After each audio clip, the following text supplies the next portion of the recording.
네, 오늘 시장 흐름 좋진 않습니다. 낙폭을 줄이는 듯 했지만 다시 또 키워가고 있는 시장인데요. 과연 오늘장 주안점은 어떤 것들이 있었는지 시장의 하락 요인들 한번 파헤쳐 볼게요. 이건희 부장, 이화진 과장 나왔습니다. 어서 오세요. 네, 안녕하세요. 네, 안녕하십니까. 오늘 그래서 저희가 평소에는 좀 종목으로 탑3를 드렸는데 오늘의 시장 거시적인 것들이 좀 중요하다 보니까 그걸로 주제를 꼽아봤고요. 어떤 주제인지 화면을 한번 보겠습니다. 도대체 오늘 시장 왜 하락하는 거야? 하락 요인을 알아봐야 되겠고요. 그렇다면 이게 언제까지 지속될 텐데 어떤 뉴스가 나와야지 끝날 텐데 시장 반등에 대한 재료까지도 이야기 나눠보도록 하죠. 먼저 이제 오늘 시장이 좀 부진하긴 한데 어제도 그랬어요. 그런데 아시아 증시가 전반적으로 밀린다 하더라도 우리 증시 좀 많이 밀리는 것 같다. 유독 왜 우리가 이렇게 취약하나? 라는 이야기들을 좀 많은 투자자분들이 나누고 계시거든요. 무엇 때문으로 보십니까? 물론 일단은 우리나라 같은 경우는 대부분의 수출의 대부분이 이제 유가에 영향을 좀 많이 좀 미치기는 한데 물론 어제 파월 의장의 저는 코멘트가 좀 굉장히 좀 중요했다고 좀 보고 있습니다. 물론 11월 동결을 할 수 있다라고 얘기를 하고는 있지만은 결국에 그 뒤에 있는 멘트 추가 긴축에 대한 부분을 고민해 볼 수 있다라고 얘기를 했습니다. 그동안 대부분 연준 의원들의 코멘트들이 항상 매주마다 나오긴 했지만은 추가 금리 인상에 대해서는 필요 없다. 뭐 이런 식으로 항상 멘트에서 약간 스탠스가 살짝 바뀐. 결국 내일부터는 이제 블랙아웃 기간으로 들어가기 때문에 결국에는 11월 2일 이전까지는 이제 어떤 연준 의원에 대한 코멘트 자체가 이제는 없습니다. 결국에는 어떻게 보면은 월스트리트 기자인 딕 니티무라스 자체로만 이제 그 언급에 따라서 좀 분위기가 좀 뒤바뀌지 않을까 좀 생각을 하고 있습니다. 네, 그래서 오늘장 좀 파월 연준 의장의 발언도 주가 그리고 지수 하락에 한몫을 했다라고 했는데 두 분이 생각한 탑3 요인들 한번 정리해서 다시 한번 보여드릴게요. 이건희 부장과 이화진 과장의 선택인데요. 보시죠. 이건희 부장은 바이든 대통령의 중재 실패가 가장 큰 원인으로 봤고요. 이화진 과장은 파월 연준 의장의 코멘트가 문제였다. 그 외에는 이제 다 똑같아요. 미 국채 금리 급등, 유가 상승, 그리고 전쟁 우려, 약간의 그 멘트만 달랐지 일맥상통한 내용인데요. 이건희 부장님, 네. 오히려 바이든 대통령이 지금 전쟁을 부추기고 있다라고 해석하신 분도 계시더라고요. 오히려 빈살만 완성자가 그나마 오늘 발언을 해서 시장의 낙폭이 좀 줄었다라고 이야기하신 분도 계시던데요. 네, 그럼 보기에 따라 해석이 다르니까. 네. 바이든 대통령 마음에 안 들어가 보고 네타냐후 마음에 안 들어가 보면 모르죠. 사실은 모르는데 그렇죠. 이게 겉으로 이제 표면적으로 보면 국무장관이 6일 이상 사실은 중동 지역에 있었습니다. 문제가 생겼을 때 바로 이제 블링컨 국무장관이 가서 여러 나라들을 돌아다녔고요. 그 다음에 이제 이스라엘이라든지 이쪽 한 2번씩 갔는데 이제 본인이 다녀보니까 해결이 안 돼서 결국엔 바이든 대통령한테 콜을 한 거죠. 네. 근데 결국에는 예전 같으면 미국의 이제 패권이 좋을 때는 미국 대통령이 전화 한 통만 해도 사실은 거의 끝나는 일이었는데 지금 이제 갔는데도 해결이 안 됐다라는 부분이고 그 사이에 이제 또 병원 폭격이라든지 이제 이걸 누가 했느냐 지금 또 논란이 많지만 결국엔 그것 때문에 아랍권 이제 옆에 주변 국가들과도 같이 이제 사자회담을 하기로 했던 부분들이 취소되면서 사실은 바이든 대통령이 이스라엘을 방문한 게 별 의미, 성과 이런 게 좀 부족했다. 근데 이제 특히 오늘 또 우리 장 시작하면서 대국민 연설을 했는데 거기서도 특별한 얘기를 안 했습니다. 네. 오히려 이스라엘을 이제 지원하겠다는 거를 오히려 더 얘기를 했기 때문에 결국에는 시장에서 그 발언을 듣고 이게 사태가 좀 오래 갈 수 있겠구나, 확정이 될 가능성도 있구나라고 생각하고 우리 시장이 더 빠졌다라고 보시면 될 것 같고요. 그래서 오히려 개장하자마자 주가가 줄줄 밀렸던 이유가 바이든 대통령 발언 나올 때마다 뭐가 있나 없나 했는데 없으니까 더 빠졌다라고 보시면 될 것 같고 네. 그래서 이거를 제가 1순위로 뽑았다라고 말씀드리겠습니다. 네, 이 바이든 대통령이 사실은 그거잖아요. 이스라엘을 둘러싸고서는 미국이 좀 말려줬으면 좋겠고 그리고 팔레스타인을 둘러싸고서는 아랍권에서 좀 말려줬으면 좋겠고 그런 것들이 있었는데 지금 어느 측 하나 강하게 말려주는 자가 없기 때문에 이거 좀 장기화될 수 있겠네라는 불안감에 오늘 바이든 대통령의 그 발언이 나오자마자 계속 지수가 조금씩 실망 속에 밀렸다라고 봤고 또 파월 연준 의장의 발언이 가장 또 큰 문제였다라고 하는데 이것도 해석이 좀 달라요. 누구는 아니 그렇게까지 문제될 만한 발언은 없었던 것 같은데라고 해석하신 분도 계시더라고요. 만약에 결국에는 사실 그동안 2년간의 이제 그런 파월의 정책들이 통화 정책이 사실 그런 성공적인 측면은 좀 아니었습니다. 그러다 보니까 시장에서는 또 한번 좀 예측이 좀 빗나갈 수도 있지 않을까. 왜냐하면은 이스라엘 사태로 인해서 유가가 추후에 오를 가능성, 실제로 만약에 $100 넘게 되면은 그만큼 이제 물가에 대한 이제 우려가 생각보다 올라갈 수도 있고 결국에는 금리 인상에 대해서 굳이 얘기를 안 했지만 결국에는 나중에 결국에는 금리 인상에 대한 고민도 충분히 해볼 수 있지 않을까라고 좀 생각을 하고 있습니다. 결국에는 뭐 이스라엘 주변 국가들이 산유국이 워낙 비중이 작다라고 얘기는 하지만은 결국에는 이란이 개입되고 나중에 사우디까지 이게 시끄러워지는 상황이 되면은 그런 불확실성마저도 어느 정도 배제를 하면 좀 안 된다고 좀 생각을 하고 있기 때문에 결국 시장은 좀 극단적인 것까지 어떻게 보면 염두에 두고 시장을 대응해야 되지 않나라고 생각하고 있기 때문에 네. 그래서 오늘 사실 파월 의장의 코멘트에 따라서 오늘 뭐 블룸버그나 월스트리트 저널에 대한 이게 해석들이 하나둘씩 좀 달라지지 않았나 생각하고 있습니다. 그럼 여기서 이건희 부장님은 파월 의장의 코멘트를 하락 요인 탑3로 꼽지 않으셨는데 좀 다르게 생각하시는 거예요? 이게 뭐 맨날 나와서 하는 얘기가 똑같으니까. 예, 그렇죠. 뭐 매파족 동결 이렇게 해석을 했는데 네. 한마디로 이번에는 안 올릴 건데 한 번 올릴 수도 있어. 뭐 그리고 뭐 11월 달에 또 갑자기 또 올릴 수도 있죠. 그러니까 결국엔 파월 의장의 말을 아까 이화진 과장 말처럼 결국에는 뭐 별로 믿지 않는다는 겁니다. 시장에서 지금은. 그리고 1회 인상을 하려고 했던 거는 이미 좀 알려져 있고 오히려 지금 더 불안한 거는 사실은 이게 전쟁 상황이나 이렇게 여러 가지가 벌어지면 좀 이따 설명드릴 거지만 이게 국채 금리가 오히려 떨어져야 되거든요. 근데 지금 오히려 올라가고 있죠. 그럼 이제 이런 여러 가지 이슈들도 봤을 때 당장 지금 미국의 통화 정책이라든지 이런 것들 전쟁 지원을 위해 돈을 더 찍어내야 되고 이런 것들은 사실은 더 이게 장기화로 끌고 갈 수 있는 문제가 될 수도 있습니다. 이 인플레이션을. 그러니까 이런 부분들 물론 미국이 예견하거나 일부러 전쟁을 조작하거나 이렇게 하진 않았을 겁니다. 지금 오히려 미국 입장이 사실 굉장히 난처하고 이스라엘 입장도 굉장히 난처합니다. 가자에서 먼저 공격을 받았기 때문에 하마스의 공격을 받았기 때문에 보복은 해야 되는데 물론 보복 엄청 하고 있습니다. 지금 미사일로. 근데 전면전을 하기에는 본인들도 부담스러운 거죠. 왜냐하면 뒤에 이제 이란이 계속 지금 위에서 누르고 있기 때문에 여차하면 헤즈볼라를 통해서 이란이 개입할 가능성이 높다라는 부분 이런 것들 때문에 사실 이스라엘이 헤즈볼라랑 싸워서 저번에 한번 사실은 거의 진거나 다름없는 전쟁을 했기 때문에 이런 부분들이 여전히 부담스럽다. 그래서 미국이나 이스라엘은 지금 둘 다 사면초가에 좀 걸려 있는 상황이다라고 봤을 때 이게 어느 정도 해결이 되려면 아랍권에 좀 진정이 되고 네. 그다음에 서방 국가들도 좀 이렇게 미국과 같이 이제 워워를 해주면 사실은 요 지역적인 분쟁으로 끝나고 이스라엘도 여기서 조금 이제 어느 정도 발을 빼줘야 사실 이제 이게 가능할 텐데 여기서 강대강으로 가면 사실 이란까지 전면 개입을 하게 되면 유가가 150불까지 간다는 이유는 이란은 호르무즈 해협을 이제 언제든지 봉쇄할 수 있기 때문에 네. 그렇게 돼버리면 150불까지 간다라는 거지. 어. 지금 유가는 뭐 90불 아직 뭐 거기서 언저리에서 움직이고 있는데 그런 불안감이 여전히 시장은 누르고 있다. 그러니까 이제 사실 지금 파월보다는 지금 이스라엘이랑 이런 것들을 더 중요하게 보고 있다라고 보시면 될 것 같습니다.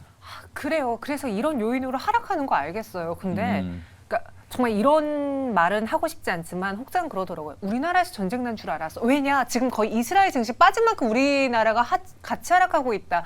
왜 우리는 유독 더 취약하냐? 이거에 대한 불만이 굉장히 많거든요. 뭐 대외적인 변수도 있겠지만은 사실 뭐 우리나라 저 섹터에 대한 비중도 자체가 그동안 네. 2차 전지 쪽에 좀 비중이 좀 컸었던 부분도 그렇긴 있고 했죠. 예. 반도체도 있고 사실 시장을 반등을 시킬 만한 부분이 사실 다른 국가에 대비해서 뭐 일본이나 아니면 중국에 대비해서 조금은 취약할 수밖에 없는 상황이 되지 않았을까라고 좀 생각하고 있습니다. 우린 또 수출 비중이 많기 때문에요. 그러면은 이 하락을 끊어낼 수 있을 만한 재료는 언제쯤 나올까요? 두 분이 생각한 기다리는 희망 요인들 탑3 보겠습니다. 이 하락을 막기 위해서는요. 이건희 부장은 미국채 금리가 안정화돼야 된다. 또 중동 정세도 안정화돼야 된다. 반도체 시장이 반등해야 된다라고 꼽았고 이화진 과장은 삼성전자의 강력한 KPX 투자. 요거 반도체랑 연결될 것 같고요. 닉 티밀하우스의 긍정적인 언급 그리고 피해 거짓 이후 게임업체 이벤트를 선택을 했습니다. 좀 특이한 것들이 보이는데 일단 저는 딱 보고 들었던 생각이 닉 티밀하우스가 누군지랑 그다음에 게임 업체 이벤트가 시장 반등의 재료까지 될 수 있을까? 요 생각부터 드네요. 일단은 뭐 삼성전자는 이건희 부장님이 말씀해 주실 거고, 그러니까 니티밀하우스 같은 경우는 사실 작년부터 어떻게 보면 파월 의장의 대변인 역할로서 항상 뭐 CPI나 아니면 FOMC 발표 이전에 항상 기자로서 어느 정도 힌트를 조금 많이 줬던 상황입니다. 그만큼 블랙아웃 기간에 들어오기 때문에 연준에 대한 힌트 자체가 없는 상황에서 니티밀하우스는 결국에는 이번 FOMC 사실 뭐 동계는 할 수 있는데 아마 이런 발언을 할 수 있을 거야, 이런 힌트적인 부분이 사실 이제는 시장이 미리 선반영되는 흐름이 조금씩 먼저 나오고 있습니다. 그렇기 때문에 이제는 아무런 이제 멘트가 없기 때문에 그 사이 뭐 중동에 대한 전쟁이 어떤 이슈가 벌어질지는 모르겠지만은 결국 파월이 생각하고 있는 이 생각을 이게 지금 니티밀하우스가 대변하는 흐름이 조금 그 기사적인 측면이 좀 긍정적으로 봐야 되나 부정적으로 봐야 되나 좀 중요하지 않을까 생각을 하고 있습니다. 아, 이 파월 의장의 힌트를 줄 수 있기 때문에 그래서 주목해 보자라고 했고, 게임은 시장을 반등시키기에는 네. 그 영향력이라던가 시총이 좀 그렇죠. 작지 않나요? 그렇죠. 사실 뭐 이벤트성이기도 하고요. 사실 네. 피해 거저지 생각보다 뭐 잘 나온 측면도 있고,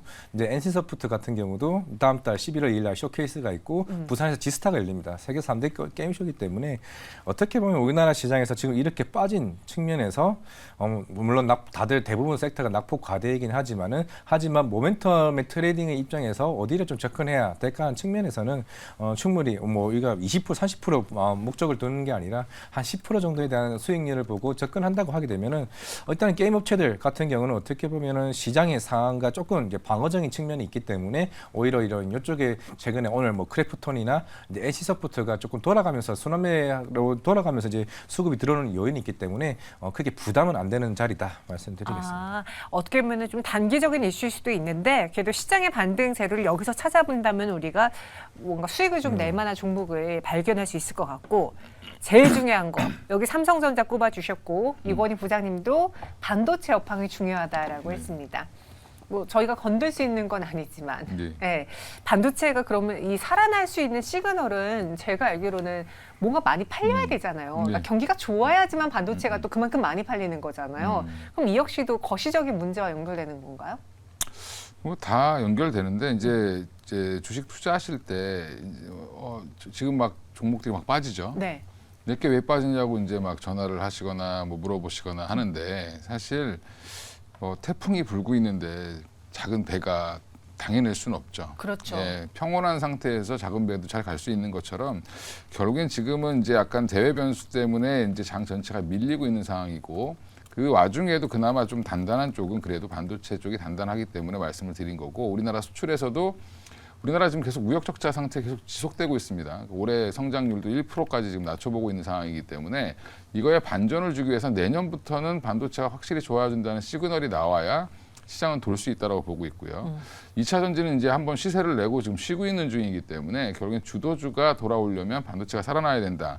다행인 건 이제 삼성전자가 캐펙스 계속 늘리려고 하고 있고, DDR5 본격적으로 지금 또 새로운 신제품으로 가격을 올리고 있는 중이기 때문에 이런 부분들이 같이 반영된다라고 하면 사실은 반도체가 또 하나의 돌파구가 될 수 있다. 근데 물론 그 기저에는 미국 국채 금리도 좀 안정이 돼야 되고 중동 사태도 어느 정도 좀 진정이 돼야 된다라는 부분이 깔려야 되겠죠. 이제 삼성전자 지금 하이닉스 올라가려다가 지금 외부 변수 때문에 쭉 빠지는 그런 모습이 나오는 것처럼 이게 굉장히 좀 사실은 좀 쉽지 않다. 그러니까 주변 여건이 조금만 받쳐주면, 그냥 둘이 요 정도에서만 싸우다가 좀 멈춰주면 네. 사실은 미국도 고민이 좀 줄고, 그다음에 그럼 뭐 사실 뭐 지금 1,000억 달러 지원한다고 얘기했는데 이 부분도 지원을 안 하게 된다라고 하면 국채를 발행할 이유도 없죠. 네. 그렇게 되면 국채 금리도 다시 또 안정이 될 가능성이 높다라고 봤을 때는 지금은 주말 사이에 중동에 여전히 좀 주목을 하셔야 된다. 아, 여전히 예.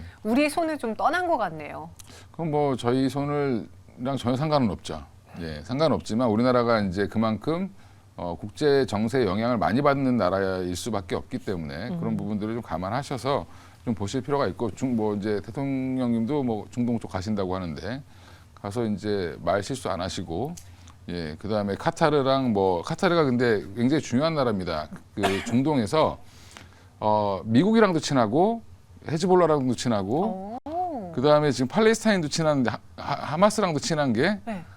카타르입니다. 네. 그래서 지금 협상을 하려면 카타르가 아마 키가 될 거다라는 얘기도 있기 때문에 이번에 카타르 방문해서 좋은 얘기가 좀 왔다 갔다 하고 뭐 경제협력 관련된 얘기만 좀 잘 하시고 오시면 사실은 또 앞으로 또 카타르가 중요한 역할을 할 가능성도 높다라고 보고 있습니다. 경제사절단으로서의 무언가 좀 효과가 나와줬으면 좋겠고요. 예. 저희 롱롱이님이 반도체 시장 언제 반등하나요? 라고 정말 어려운 질문을 드렸는데 오늘 이화진 과장님 몸도 좀 안 좋다고 들었어요. 네. 컨디션도 좋지 않은데 이화진 과장님은 반도체 시장이 언제 반등할 수 있다고 보세요? 이 전쟁이 끝나는 그 순간 아니면 뭐 내년 상관없이. 상관없이요? 다음 주에 삼성전자가 만약에 실적 발표를 하고 네. 왜냐하면 이미 2분기 때도 콘콜에서 굉장히 강하게 HBM3를 3배 이상 증설을 하겠다고 얘기를 했던 만큼 아마 이번 4분기는 좀 더 강력하게 할 수 있다. 왜냐하면은 4분기 때 이게 지금 엔비디아 오더 주문이 지금 수급 차질 이슈가 생겼습니다. 결국 거기에 대한 부분이 아마 삼성전자 입장에서 여기서 SK 하이닉스에 밀리면은 이게 3, 4년 동안 피곤할 수가 있는 상황이기 때문에 결국에는 엔비디아가 지금 시장을 다 차지하고 있지만은 추후에 마이크로소프트나 아니면 테슬라나 이 본격적인 AI 반도체에 대한 수요가 폭발적으로 일어났을 때 이게 대체할 수 있는 능력이 사실 지금 증설을 하지 않으면은 충분히 이게 SK 하이닉스에게 모든 선점을 뺏길 수 있다고 생각을 하고 있기 때문에 만약에 다음 주에 삼성전자가 강하게 캐펙스 투자를 콘콜에서 말씀을 한다라고 하게 되면은 네. 향후에 HBM3, HBM3E, HBM4까지 결국에는 한 3, 4년간의 이쪽 시장이 더 커질 것으로 보이고 있기 때문에 물론 오늘 제우스나 아니 그 이오테크닉스 관련해서 좀 크게 좀 반등이 나왔었는데 그만큼 수요율 차질의 문제가 생길 수밖에 없기 때문에 당연히 제우스의 세정 장비가 그만큼 수요가 더 클 수밖에 없는 거고 그리고 뭐 이오테크닉스 같은 경우도 삼성전자의 워낙 이제 디램 관련해서 익스포저가 큰 이제 기업이기 때문에 4분기부터 스텔스 다이싱 장비가 본격적으로 수주 모멘텀이 있다. 그렇게 되면은 이번 콘콜에 따라 분위기가 전반적으로 크게 좀 뒤바뀔 수 있는 게 사실 다른 섹터보다는 반도체밖에 지금 사실 눈에 보이는 게 지금 없다라고 할 정도로 지금 분위기가 그런 상황이 아닌가 생각하고 있습니다. 지금 정말 많은 분들이 그나마 좀 버텨야 되는 거는 반도체다라고 말하는 다 근거가 있었네요. 제가 유튜브 채팅방에 오늘 투자자분들에게 좀 계속 지수가 이번 주 내내 밀렸으니까 또 코스닥도 780 훌쩍 밑으로까지 내려왔으니까 종가 베팅을 할까요 안 할까요? 라는 질문 한번 드려봤는데 대다수의 분들이 종가 베팅 안 한다 혹은 돈이 없다 할 돈도 없다라는 의견 주셨어요. 이건희 부장님도 한국안에서 종가 베팅 안 하시겠습니까? 굳이 뭐 오늘 종가 베팅 할 필요가 있을까요? 현금 있으면 확인하고 월요일 날 사셔도 되고 뭐 일부 종목들이 반등 나오는데 네. 이런 날은 이제 호재가 나와도 사실은 그 반응이 세게 안 나옵니다. 그러니까 오늘도 뭐 A-Pro라는 종목이 보면 네.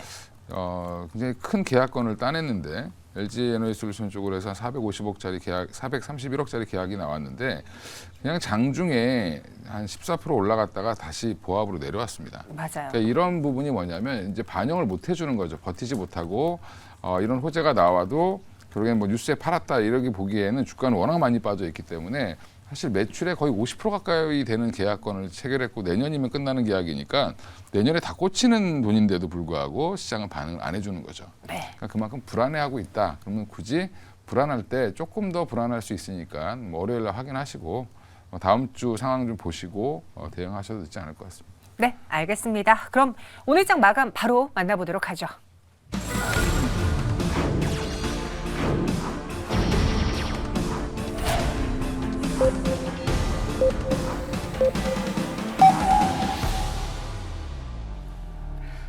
네, 금요일 우리 증시 장을 마쳤습니다. 시장의 불안감 여전히 커지고 있습니다. 전쟁에 대한 이 리스크가 줄어들어야지만 우리가 이 거시적인 환경이 변해야지만 시장이 돌아설 수 있다라는 말. 사실 그렇게 되면 우리는 기다릴 수밖에 없는 상황인 것 같은데요. 과연 오늘 시장 어떻게 마감을 했는지 그 안에서의 특징주들 정리해 보도록 할게요. 김예솔 아나운서가 준비했습니다. 네, 10월 20일 클로징벨 플러스 마감 상황 전해드리겠습니다. 미국 긴축 장기화 우려감이 커지고 국채 금리가 급등하면서 우리 증시 역시도 불안감이 커졌습니다. 코스피는 2,400선이 무너진 채 출발했고 코스닥은 어제 부진을 그대로 이어갔습니다. 코스피 외국인과 기관의 동반 매도가 이어지면서 전거래일 대비 1.7% 가까이 하락했습니다. 2,375포인트로 거래 마쳤고요. 코스닥은 기관은 사들였지만 개인과 외국인이 물량을 계속해서 팔아냈습니다. 전거래일 대비 1.89% 하락하며 719포인트 선에서 거래 마감했습니다. 시장에서는 오르는 종목보다 내리는 종목이 훨씬 더 많았는데요. 코스피 시총 상위 종목 5개 종목 살펴보시죠. 삼성전자가 오늘도 부진을 이어갔습니다. 1% 넘게 하락하며 7만 원 선 회복하지 못했습니다. 68,800원에 오늘 시장 거래 마쳤고요. 2차 전지 기업들도 역시나 부진했습니다. LG에너지솔루션 3% 넘게 하락하며 오늘 시장 거래 마쳤습니다. SK하이닉스 같은 경우에는 하락 출발했지만 오늘 장중에 상승 반전하며 장 마감까지 강보 합권 이어갔습니다. 0.4%대 상승하며 12만 6,200원에 거래 마쳤습니다. 현대차 역시도 어제 부진을 이어가며 2.8%대 하락 마감했습니다. 이어서 코스닥 시총 1위부터 5위까지도 살펴보시죠. 네, 에코프로비엠과 에코프로, 포스코DX와 LNF 2차 전지 기업들 일제히 하락하는 모습을 보여줬습니다. 셀트리온 헬스케어는 오늘 등락을 거듭하긴 했는데요. 역시나 보합권에서 오늘 시장 거래 마쳤습니다. 6위부터 10위까지도 확인해 보시죠. 오늘 HLB 이 간암 치료제가 글로벌 간암의 표준 치료제가 될 수 있다라는 가능성이 나오면서 오늘 시장에서 상승하며 거래 마쳤습니다. 상승폭이 조금은 줄었네요. 0.7%대 상승하며 거래 마쳤고요. 그리고 오늘 게임주들이 좀 부각을 받았습니다. 펄어비스가 2%대 상승하며 48,000원에 시장 거래 마쳤습니다. 이런 가운데 오늘 시장에서 자동차 부품 기업들로 묶이는 기업들 강세를 보였습니다. 대동기어가 오후 들어서 갑작스럽게 급등을 했는데요. 상승폭을 많이 반납하긴 했지만 여전히 4%대 상승하며 거래를 마쳤고요. 그리고 오늘 오리엔트 전공 역시도 오늘 상승폭 늘려가면서 마감을 했습니다. 네, 이외에도 관련주들 상승 흐름을 이어갔습니다. 이외에는 오늘 시장에서 개별 종목의 장세가 계속해서 이어졌는데요. 로봇주들이 일제히 하락하는 가운데 이렌시스는 급등을 했습니다. 이 실적에 대한 기대감이 커지는 가운데 오후 들어서 상승 반전을 했는데요. 그 상승폭을 키워가면서 23% 넘는 급등세로 6,430원에 오늘 시장 거래 마쳤습니다.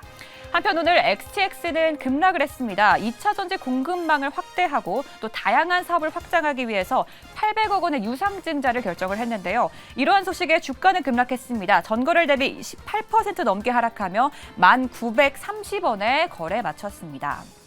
한편 오늘 카카오가 이 사법 리스크에 다시 한번 휘말리면서 신저가를 기록했습니다. 이 SM 인수 과정에서 시세 조종을 한 혐의로 김범수 전 의장을 소환했다라는 소식에 오늘 시장에서 3.58% 하락하며 4만 원 선이 무너졌습니다. 39,050원에 거래를 마쳤고요. 한편 SM 역시도 오늘 하락했습니다. 1.8%대 하락하며 11만 3,400원에 거래 마쳤습니다. 네, 오늘 쉽지 않은 국내 시장이었습니다. 이러한 시장 속에서 과연 어떤 전략을 세우고 또 대응을 해 나가야 할지 클로징 벨 플러스 계속해서 확인해 보시죠. 네, 오늘 코스피는 1.69%의 하락을, 코스닥은 1.89%의 급락으로 마감이 되었습니다. 오늘 시장의 좀 지수 흐름을 보자면요. 최근에 뭐 기술적인 분석이 큰 의미가 없다라고는 하지만 우리가 코스닥이 약간 800이 어느 정도의 지지 라인을 잡아주면서 여기 깨지면 기술적 반등 나오고 이걸 반복했었거든요. 근데 네. 오늘까지 하락으로 769선까지 내려갔다라는 거 뭔가 좀 기술적인 차트 분석도 필요한 시기입니까? 어떻게 보세요?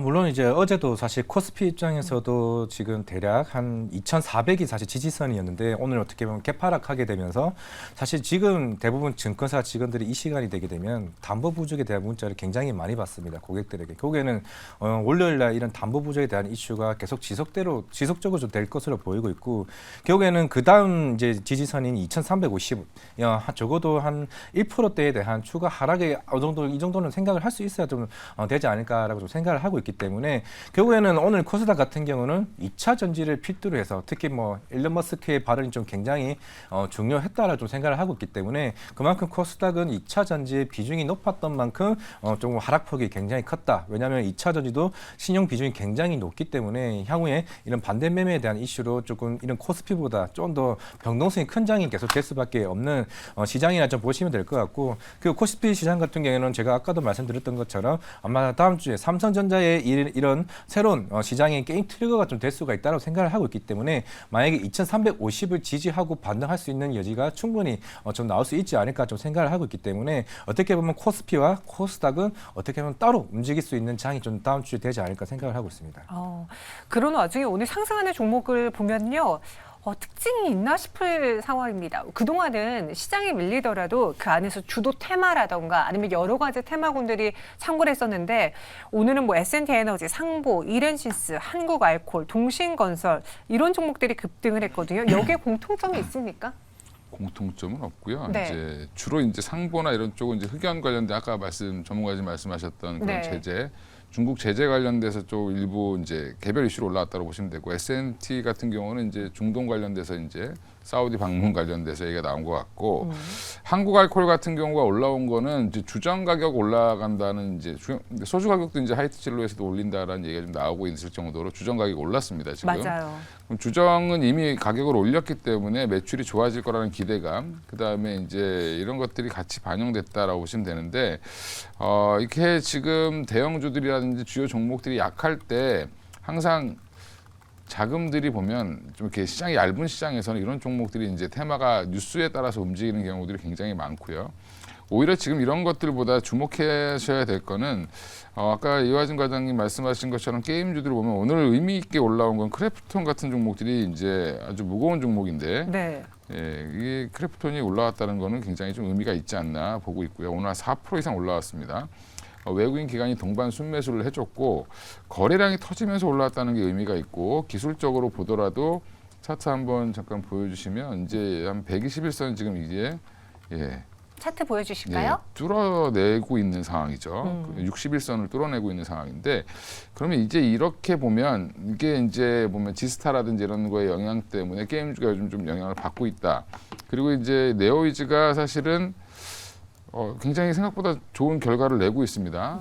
결과를 내고 있기 때문에 네오이즈가 지금 뭐 피해 거짓이 100만 장 이상 팔렸다라는 부분, 뭐 손익분기점을 넘겼다는 부분 때문에 급등했다가 좀 조정을 나오긴 있지만 크래프톤은 한번 실패했었죠, 이제 실은.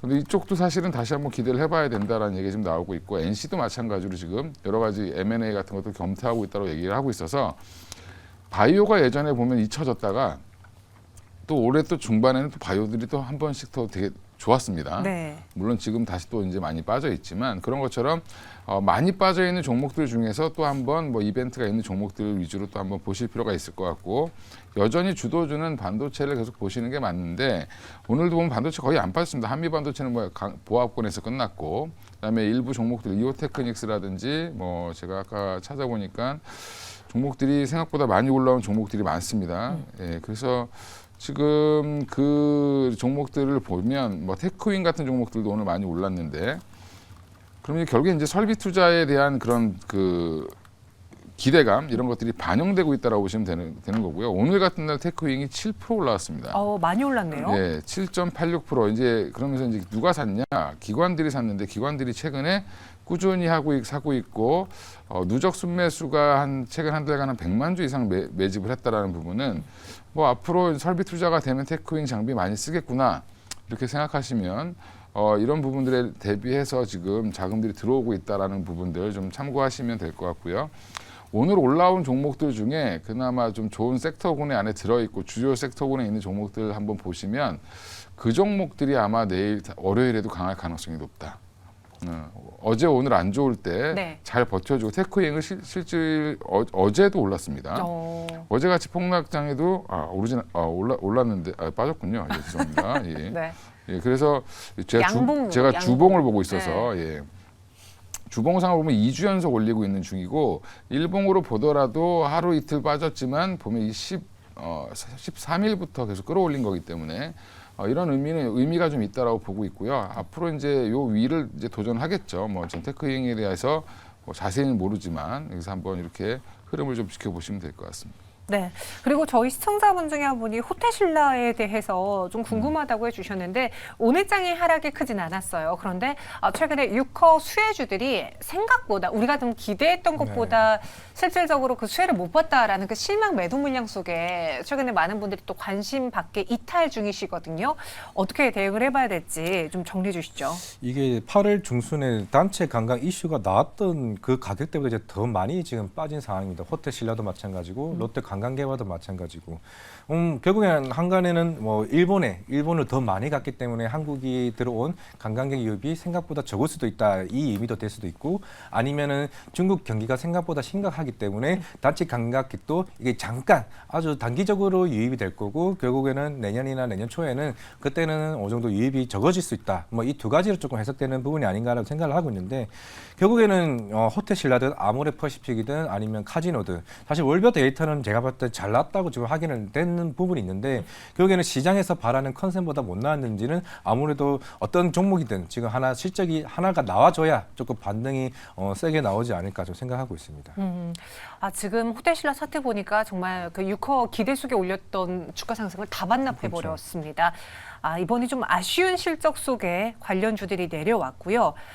그리고 저희 시청자분 중에 한 분은 주말 새에 또 전쟁과 관련한 뉴스가 나올 수도 있으니 그럼 유가가 여기서 90불에서 더 오를 수 있으니 시간 외에 유가 관련주를 사볼까를 고민하시더라고요. 오늘 흥구석유를 봤을 때는 그동안 계속 오름세를 보이던 흥구석유가 오늘장, 어제 이어서 오늘장 음봉으로 전환하며 마감이 되었는데 현 타이밍에 유가 관련주들 시간의 거래 어떻게 생각하십니까? 그냥 편하게 안 하시는 게 좋을 것 같습니다. 안 하는 게 좋을 것 같아요. 왜요? 이게 보시면 흥구석유가 중앙에너비스, 흥구석유, 석유 관련주들이 이제 유가 급등을 이제 어떻게 보면 기대하고 올라가는 건데 유가가 지금 생각보다 안 올라가고 있습니다. 네. 근데 조금씩 매일 오르지 않아요? 근데 그건 이제 전쟁 전에도 90% 한번 뚫었다가 내려온 거기 때문에 사실 그건 수급적인 요인이었고 지금 이제 정쟁이 아직은 확전이 되고 있는 상황은 아니고 그 상황을 좀 지켜봐야 되고요. 아직도 이스라엘은 지상군 투입 안 하고 있습니다. 그리고 여전히 지금 그냥 초창기 국면이 그대로 유지되고 있는 상황이어서 물론 지금 뭐 서로 말도 많고 탈도 많습니다. 뭐 서로 이제 아랍권에서는 뭐 시위도 하고 있고 여러 가지 얘기가 나오고 있지만 아직 유가는 반응을 안 하고 있다. 이제 반응을 할 줄 알고 샀는데 올라가다가 지금 계속 음봉을 그리고 있죠. 이런 부분들은 조금 조심하셔야 된다라고 저는 보고 있고요. 네. 언제 사셔야 되냐면 뭔가 전면적 분위기가 좀 나올 때 사셔야 됩니다. 전면전의 분위기가 더 그러니까 나올 이제 때. 뭐냐면 헤즈볼라가 갑자기 뭐 이스라엘을 전격적으로 공격을 한다든지 이란 북부에 이스라엘 북부에서 헤즈볼라가 레바논에서 이제 참전을 한 거의 이란을 대신해서 이제 참전하듯이 이제 지금은 포만 좀 쏘고 있는데 네. 이게 이제 직접적으로 들어간다든지 이런 문제가 생기면 무력 충돌이 좀 세게 붙으면 그때는 사셔야 된다. 네, 그래서 오늘 시간의 거래에서는 굳이 사지 않는 게 나을 것 같다라고 의견 주셨습니다. 이화정 과장 옆에서 계속 기침하는 모습 보니까 좀 안타까운데요. 네. 오늘 정리하면서 다음 네. 주 전망하고 마무리해 볼까요? 네, 결국에는 다음 주 이제 반대 매매 이슈가 있긴 하겠지만은 네. 사실 오늘 코스피 쪽에서는 외국인은 이제 플러스로 이제 돌아서는 모습이 보이고 있는데 그만큼 매도세가 점차적으로 줄어드는 모습도 없지 않아 있는 것 같습니다. 만약에 이스라엘 팔레스타인 이 전쟁 사태가 어느 정도 소강 상태로 가게 되면은 그만큼 실적주에 대한 흐름으로 좀 바뀔 가능성이 높다라고 좀 생각을 하고 있기 때문에 물론 아까 말씀하셨던 앵커님이 뭐 오늘 사시겠냐 말씀하셨는데 저라면 조금씩은 사도 되지 않을까는 좀 생각하고 있습니다. 결국에는 그만큼 개인들이 최근에 많은 물량들을 좀 사는 부분이 있었고 그런 물량들이 대부분 다 반대 매매 물량들이 나왔다고 생각을 하고 있고 시용 잔고도 충분히 많이 줄어든 상황입니다. 많이 줄어든 상황이기 때문에 아마 다음 주는 좀 반등이 좀 나올 수 있지 않을까 생각을 하고 있는데 그거는 외국인 수급에 좀 힌트가 있지 않나 생각합니다. 네, 반대 매매 이후 외국인의 수급 변화 눈여겨보자라고 정리했습니다. 두 분 여기서 인사드리도록 할게요. 그리고 저희는 잠시 후에 오늘 시장에서 수상한 흐름을 보였던 종목들 점검해 드리겠습니다. 고맙습니다. 네.